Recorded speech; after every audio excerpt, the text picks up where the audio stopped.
Salut Mickaël, alors je te fais cette petite vidéo. Aujourd'hui il y en aura plusieurs pour te montrer en fait, en termes d'achat de matériel, tu vois mon Barnum. En fait ce Barnum, on a acheté 2 mètres, mais si c'était à refaire, j'achèterais tout de suite un 3 mètres.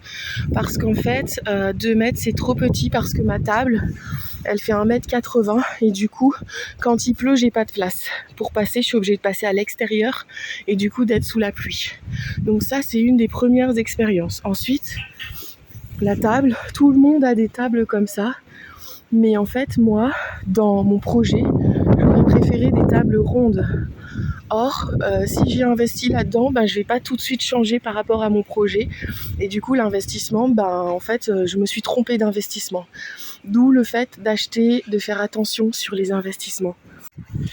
Nickel et Hortense, voilà, donc je continue. Alors, d'où le fait que donc, je mets maintenant ma table un peu en travers. Voilà, pour que lorsque les gens, je puisse être devant pour accueillir les gens. Et aussi, je discute avec eux et ça les fait approcher en fait. Donc, je vous parle maintenant des boîtes. J'ai acheté ces boîtes parce que je devais les acheter en urgence. En fait, aujourd'hui, je trouve que ces boîtes, elles sont pas pratiques parce qu'elles sont transparentes. Et si je veux les rendre invisibles, il faudrait que je mette un papier dessus. Et l'autre chose, c'est que pour ma communication, j'utilise ça. Parce que c'est ce que j'avais, les trucs en plastique, et donc je mets des papiers dedans parce qu'en termes de communication, je peux pas encore investir des gros trucs. Sauf que lorsque je mets mon truc dans ma boîte, en fait, ça dépasse un tout petit peu.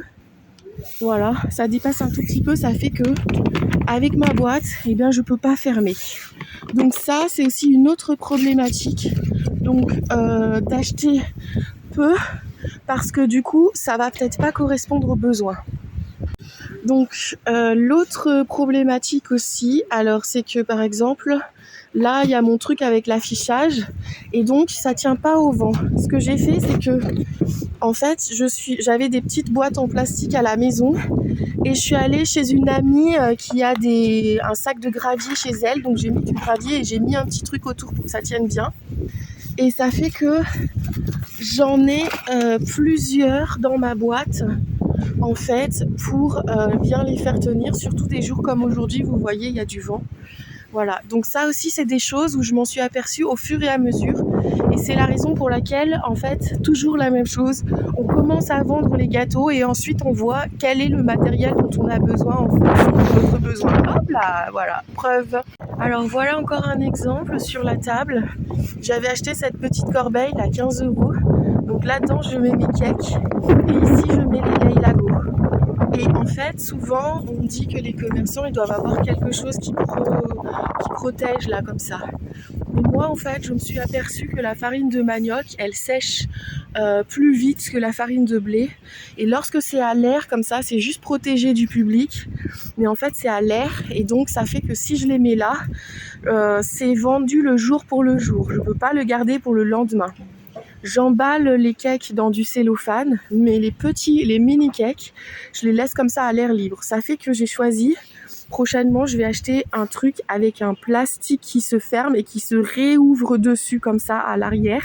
Ça me permettra de protéger les gâteaux de l'air vraiment et du coup de les vendre le jour et aussi le lendemain. Et ça, donc c'est des choses que pareil, on apprend au fur et à mesure avec le temps. De la même manière, j'avais mis ces gâteaux dans une belle boîte. Si on est maladroit, comme Céline, on casse une boîte très facilement parce qu'en fait, la boîte, soit elle est dans cette grande boîte ici pour la transporter et si on fait pas attention, on la bouscule. Moi, mes 2 boîtes en verre, elles étaient dans ce truc-là. D'ailleurs, j'ai mis ça. Et du coup, l'autre jour, ça s'est cassé ensemble. Voilà. L'autre chose, c'est que par exemple, j'ai acheté cette boîte-là pour mettre des biscuits. Et quand j'ai acheté, j'ai essayé de faire attention que ça rentre dans cette grande boîte. La seule chose, c'est que ça rentre tout pile. Je suis obligée de forcer pour fermer. Voilà encore un exemple du fait qu'il faut d'abord commencer à vendre et se rendre compte de nos besoins avant de vraiment investir.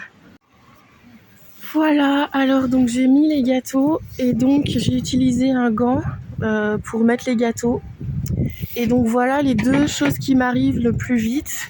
Premièrement, dans ce truc-là, il y a de la buée.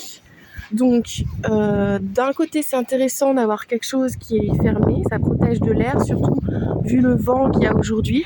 Mais la chose c'est qu'il y a de la buée, donc je dois mettre un petit truc comme ça pour laisser un peu ouvert, sinon les gens ils vont pas voir.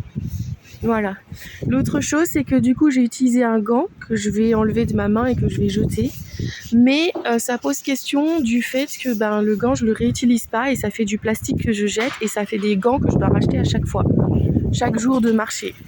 Voilà, donc j'ai dans mon sac là j'ai un truc à poubelle. Voilà, et donc en fait c'est aussi une question. Donc je sais qu'il existe des gants réutilisables. Il y a une sorte d'aimant au niveau du poignet. On met le gant, on rentre comme ça le gant, on utilise et ensuite il y a un socle ici et le gant il est aimanté avec le socle et ça permet de... Voilà encore une autre chose. Bon alors, maintenant vient la question du prix. Si je vous demande de réfléchir quand est-ce qu'on va vendre et comment on va vendre, c'est parce que aussi c'est toujours difficile de trouver le juste prix en fonction de notre coût de production. Dans la production, moi j'inclus aussi l'électricité, j'inclus une part de l'eau, tout ça. Et ensuite, il faut décider quel sera le prix. Donc, même si pour l'instant vous ne pouvez pas encore vendre, vous pouvez déjà commencer à réfléchir quel sera votre prix. Ensuite, est-ce que vous allez faire goûter? Est-ce qu'il y a des personnes qui pourront d'abord goûter ou ils achèteront en toute confiance? Alors voilà, ça c'est aussi une question d'organisation, quoi. Voilà, donc en termes d'affichage, autre chose, moi j'ai dû choisir, au début j'avais acheté ça pour afficher les prix et quand je l'ai acheté le truc il devait être comme ça et je me suis rendu compte que moi avec mes gâteaux je trouvais ça illisible en fait. Donc ensuite j'ai acheté ce machin là qu'on plante dans le gâteau, mais des jours comme ça avec tellement de vent, j'ouvre pas encore tant qu'il n'y a pas de clients. Et après je me suis dit tiens mais je peux le mettre comme ça, il y a moins de prise au vent. Voilà. Alors pour vous, lorsque vous allez afficher vos prix ou pas, je ne sais pas comment ça va se passer. En tout cas, on commence par acheter quelque chose de pas cher parce que du coup, avec le temps, on va voir que la manière dont vous allez poser sur votre étal, etc., le besoin, il va évoluer. Et donc, ce que vous aurez acheté, ça correspondra pas à votre besoin. Donc on achète quelque chose de pas cher pour commencer et on met très peu de moyens et on verra plus tard. Aujourd'hui il y a tellement de vent.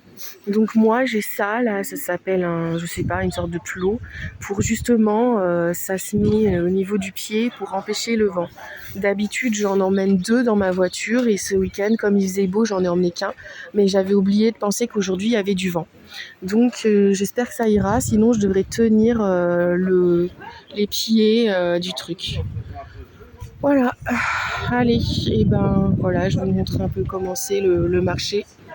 Je pense que c'est tout, on verra, à plus.